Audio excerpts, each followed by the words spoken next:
ഉന്നത ദൈവ നന്ദനനുലകിൽ വന്നിതു കന്യാജാതനായി.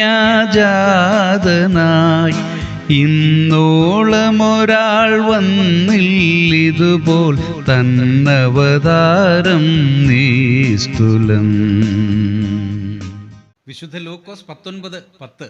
കാണാതെ പോയതിനെ തെരഞ്ഞു രക്ഷിപ്പാനല്ലോ മനുഷ്യപുത്രൻ വന്നത്. അത്യുന്നതനായ ദൈവപുത്രൻ മാനവ വേഷധാരിയായി ഈ ഭൂമിയിലേക്ക് വന്നതിൻ്റെ പ്രധാന കാരണമാണ് ഈ വാക്യം വെളിപ്പെടുത്തുന്നത്. ഇവിടെ ഒരു കാട്ടത്തയുടെ മുകളിൽ മറഞ്ഞിരിക്കുന്ന സക്കായിയെ യേശുനാഥൻ കണ്ടെത്തുന്നതാണ് പശ്ചാത്തലം. അദ്ദേഹം സാധാരണക്കാരനല്ല, ചുങ്കക്കാരുടെ പ്രമാണിയും ധനാഢ്യനുമാണ്.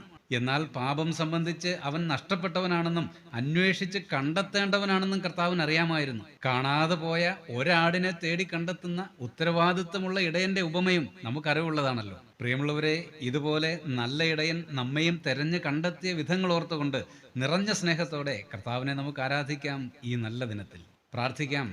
സ്നേഹമുള്ള സ്വർഗീയ പിതാവേ, ഞങ്ങൾ അങ്ങിൽ നിന്നും അകന്നു പോയിരുന്നവരായിരുന്നു. എന്നാൽ അടിയങ്ങളെ തേടി അവിടുത്തെ പ്രിയപുത്രനെ ഇവിടേക്ക് അയച്ചതിന് നന്ദി. അങ്ങയുടെ സ്നേഹത്തെയും വീണ്ടെടുപ്പിനെയും ഓർത്ത് ഇന്നങ്ങേ ആരാധിക്കാനുള്ള കൃപ അടിയങ്ങൾക്ക് നൽകണമേ. യേശു ക്രിസ്തുവിൻ്റെ ധന്യനാമത്തിൽ തന്നെ. ആമേൻ.